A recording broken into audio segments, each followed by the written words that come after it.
Hello，大家好，我係周瑜啊。木馬湖咧，從本月1號開始咧降價，每平方咧降咗800蚊一平方。咁你想唔想知道木馬湖降咗價之後銷量係點樣？一共咧係賣咗幾多套？咁降價之後咧，佢嘅最終嘅成交價咧係幾多？今日咧周瑜咧就話俾你知下。咁木馬湖到今日咧一共咧係賣咗45套。咁喺呢個市場上嚟講咧，呢個銷量都可以話係非常之唔錯嘅啦。咁降咗價之後，木馬湖嘅價錢係幾多呢？網上有人話係8000幾，都有人話9000幾，亦都有人話1萬幾。其實咧，主要咧係睇你揀幾期嘅。咁4期咧，因為佢係超高層嘅，總層高咧有48層，所以咧價錢咧就係平啲。9000幾蚊都可以搞得定㗎，而且咧可以零仔上會啊，每個月月供咧就係4000幾蚊就可以搞得定㗎啦。咁超高層咧都係有缺點嘅，公攤嘅面積咧會比較高，一棟樓嘅住戶咧係比較多，私密性會爭啲，同埋咧仲有屋裏咧有消防嘅管道。咁網上話成交價1萬幾嘅咧，就係而家賣緊嘅路期，路期嘅品質咧會好少少，而且咧落樓咧就係有嗰個人工湖喺嗰度啦。咁而家網上話成交價係1萬幾千嘅咧，就係而家賣緊嘅路期。路期嘅品質咧會高少少，而且咧係環湖而建嘅。最主要咧佢係正常嘅一個樓層，總層高咧先得32層，所以價錢咧會高啲。路期咧正常咧目前嘅成交價錢咧喺1萬到1萬1左右。加上咧周瑜咧買樓咧有現金回贈優惠咧可以更加之大。咁木馬湖嘅優點相信大家都知道啦，地段好，隔離就係萬達廣場啦、伊田廣場啦，小區嘅環境好，品質 OK， 交通方面。但係佢嘅缺點咧，你係買樓之前咧一定都係了解清楚啦。首先，發展商攞地嘅時間咧喺03年到而家咧，木馬湖嘅土地嘅使用年限咧只剩低係48年㗎啦。第二咧就係小區嘅梯戶比咧係比較高嘅，都係2梯路戶，私密性咧會爭啲嘅。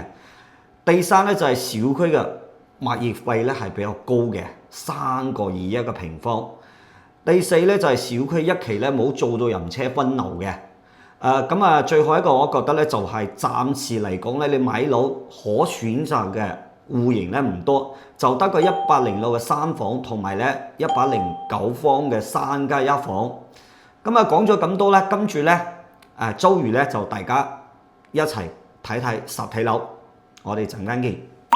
咁而家周瑜咧嚟到124棟嘅示範單位下，我所在嘅層高咧係14樓。而家120棟到124棟咧，我最推薦咧都係呢個124棟嘅。點解咧？大家可以睇睇。首先咧，呢個陽台望出去咧，呢個湖景咧係睇得比較多嘅，而且咧前邊咧有一個咁大嘅泳池，左前方呢邊咧係一個兒童樂園、兒童公園咁樣嘅。呢個兒童公園咧，到時候咧佢會唔會喐嘅？就係而家咁嘅樣啦。再加上咧124棟咧，佢離小區嘅嗰個大門咧又比較近咯，一落樓我就可以出到小區噶啦。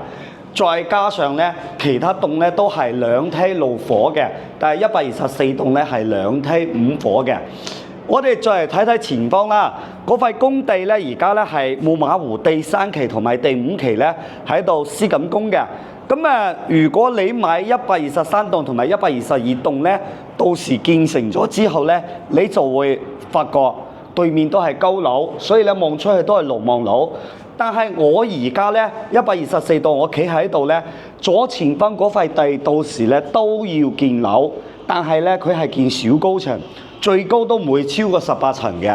所以咧就呢個位置到時咧，佢成個小區開發完之後咧，呢個陽台喺度咧企住咧，視野都會比較好啲，而且咧唔會遮擋。再加上泳池啊、兒童樂園啊呢啲啊，人哋唔會喐嘅。109方呢個戶型，大家可以睇睇陽台咧真係好長嘅，而且咧呢個客房咧都係連接住陽台嘅。跟住咧，我哋一齊去睇睇內籠啦。其實就係舊年嗰時咧，周瑜咧同大家拍木馬湖地路期嘅時，我就會講過啦。我話到時咧，呢個109方嘅呢個戶型咧，肯定會劈價，因為嗰時咧係賣路期嗰時咧，4期嘅106方嗰個戶型咧，同樣都喺度賣緊嘅，但係咧。嗰個戶型，因為咧一層咧佢有4套，所以咧就貨量咧係比較充足嘅，所以咧當時咧就4期嘅106方嗰個戶型最低都係賣9500啦，所以咧當時咧我都同大家話咧，再等等啊，呢個109咧過唔到幾耐咧都係劈價嘅，所以咧即係喺今年嘅年初咧3月1號開始咧，佢真係都係劈價咧係劈咗咧有800蚊一個平方。不過咧雖然佢係劈咗800蚊一個平方，但係我哋而家可以睇下佢嘅成交嘅一個單價咧，都係去到11000幾到16000幾啊12000幾咁樣。至於咧呢個價錢咧，仲有冇可能繼續劈價咧？就睇下佢嘅嗰個到今年嘅下半年，佢嘅嗰個銷售嘅情況係點樣啦？如果到時咧佢3期5期咧建好咗，開始攞出嚟賣嗰時咧，但係呢個109方嘅嗰個銷售嘅情況唔係幾好嘅情況下邊咧，仲有可能會繼續劈價。但係咧，如果大家咧覺得咧，因為而家呢度嘅價錢咧就係、去到11000到12000啦，有好嘅樓層、好嘅位置，因為呢度可以零仔上會噶嘛。咁大家如果覺得月供5000幾蚊，冇乜所謂，都可以接受嘅情況下邊，都可以過嚟睇睇。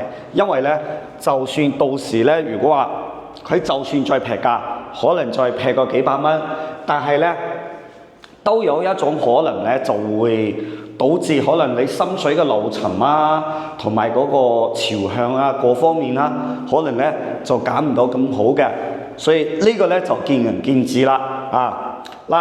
咁再睇睇，主人房都有洗手間。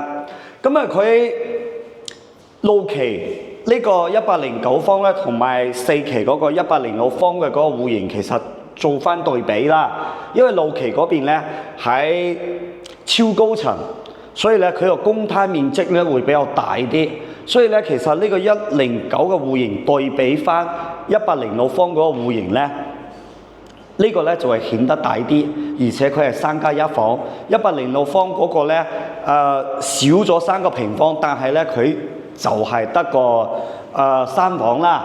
我哋可以睇下啦，就佢個交樓標準咧，都係呢啲乳膠漆啦，同埋吊頂啊呢啲啊，都係幫你做好嘅。同埋地磚啊呢啲咧，呢啲顏色咧，我係比較中意啲嘅。呢個裝修標準都係中規中矩啦，唔係話特別嘅豪華，但係咧都算係過得去咁樣嘅。如果呢個124棟嘅0203戶型咧，如果大家中意嘅情況下邊咧，我可以就同大家記埋個價錢嚇。如果因為佢呢度可以望得到湖景啊嘛，我哋可以過嚟睇下。我哋而家咧喺14棟，如果你想買低啲10樓以下咧，望呢個湖景咧，肯定會更加靚嘅。我同大家記一套咧就8樓嘅價錢，佢折後嘅單價咧就係去到12200蚊啊，因為佢低層嘅。望湖景望得多啲嘅。如果你可以零仔上會咧，每個月嘅月供咧就係5600蚊，大概係咁樣啦。如果大家中意高層咧，都幫大家記埋一個20層嘅嗰個價錢。20樓咧，反而咧單價咧佢會平過8樓嘅。因為咧可能係望湖景咧樓層低啲嘅，可能望湖景咧會更加好。20樓嘅樓層咧，佢折後嘅單價咧先至11800，仲平咗200幾蚊。零仔上會咧，每個月月供咧係5396，接近5400啦。行情咧就係咁樣嘅，就睇下大家係中意買高啲啦，還是咧買低啲。反而咧就10樓以下嘅單價咧仲高過嗰個20樓嘅，所以咧就係大家見仁見智啦。跟住落嚟咧，周瑜咧再帶大家去睇下106方嗰個戶型4期嘅，同佢做翻個對比啦，好嘛？咁啊，我哋陣間見。咁啊，而家帶大家睇睇106方嘅呢個戶型啦。咁啊，而家呢一邊咧就係望山景嘅。咁啊，可以睇到啦，佢前邊樓下咧就係一個庇民嘅學校。咁啊，正前方啊呢一邊咧，基本上都係工業區啦，嗰啲樓層嘅層高都唔係好高嘅。咁啊，喺正對面嗰邊咧就係一個筆架山噶啦。咁啊，而家咧3期同埋5期嗰一邊咧，如果話建樓咧，就對呢個方向咧係完全係冇影響嘅。咁啊，基本上咧，而家我哋嘅前方呢一邊咧，基本上全部都已經係定咗型係咁嘅樣噶啦。咁啊，跟住咧帶大家睇睇內籠啦。咁4期呢邊咧，主要咧係超高層，所以咧106方咧只能夠做一個3房啦。不過咧，而家咧就106方嘅呢個戶型咧，其實咧所可以減嘅樓層咧，各方面咧其實都唔多噶啦。因為本身咧之前咧佢就賣路期嗰時咧，呢邊咧就劈咗價咧，就係9500起，甚至乎咧就低樓層嘅9200蚊嘅都有。但係而家咧就開始咧路期嗰邊降價咧，呢邊咧就更加唔使講噶啦。所以咧到時咧3期同埋5期咧建好咗之後咧，4期呢邊清完貨之後咧，路期嗰個109方嘅戶型咧，到時咧就會相當於而家呢度106方嘅嗰個地位係一樣嘅。發展商為咗清貨咧，可能咧都會搞啲活動嘅，係啦，就係咁嘅情況啦。所以咧就大家其實如果唔係特別急而且咧中意109方嗰個戶型嘅，其實大家咧都可以等一等嘅，係啊。但係咧，由於咧路期嗰邊咧，因為都係可以望到湖景噶嘛，所以望到湖景嘅情況下邊咧，就算佢劈價，可能咧佢個單價咧都會高4期呢邊嘅，再加上咧嗰一邊咧，佢嘅嗰個實用率咧，的確咧係高過呢邊嘅。你睇下呢個106方呢間房咧，買一半送一半嘅，其實可以望出去，可以睇到咧，其實都好細嘅，係啊，都唔大嘅。咁啊，呢間房咧，你到時封埋窗之後咧，可能做個書房啊，或者咧做個兒童房。你一想住人咧，可能擺個米半牆都擺唔到嘅。同樣咧，就呢個106方咧，其實我最中意佢嘅一個點咧係咩咧？就係佢主鄰房呢邊咧，仲有多一個陽台。咁啊，而家佢個內籠咧，其實係唔大嘅。但係如果係我嘅話咧，我買呢個戶型咧，我會將呢個推拉門咧就剝咗佢，跟住咧出邊呢度做埋風窗，因為其實可以睇到咧，佢個陽台咧係非常之長嘅。但係咧，佢又有一個好處咧，就係佢同主人房同埋嗰個陽台咧，佢中間咧係隔開嘅。咁喺我主人房呢邊咧，私密性咧會好啲嘅。咁啊，如果我落地窗咧做埋呢度咧，呢度嘅空間都可以利用咧，呢間房咧就會大好多噶啦，係啊，就係咁嘅情況啦。咁啊，講埋呢個106方嘅呢個戶型咧，因為而家咧就都係清貨嘅階段咧，所剩嘅貨量咧其實係唔多噶啦，得個幾套房可以揀下啦。咁啊，而家我哋睇咁嘅呢一套咧係31樓嘅，其實而家咧都喺度賣緊嘅，因為其他嗰啲已經賣晒個，已經係全部都係鎖咗噶啦。好似佢4期呢邊嘅而家嘅樣板房咧都係鎖咗嘅。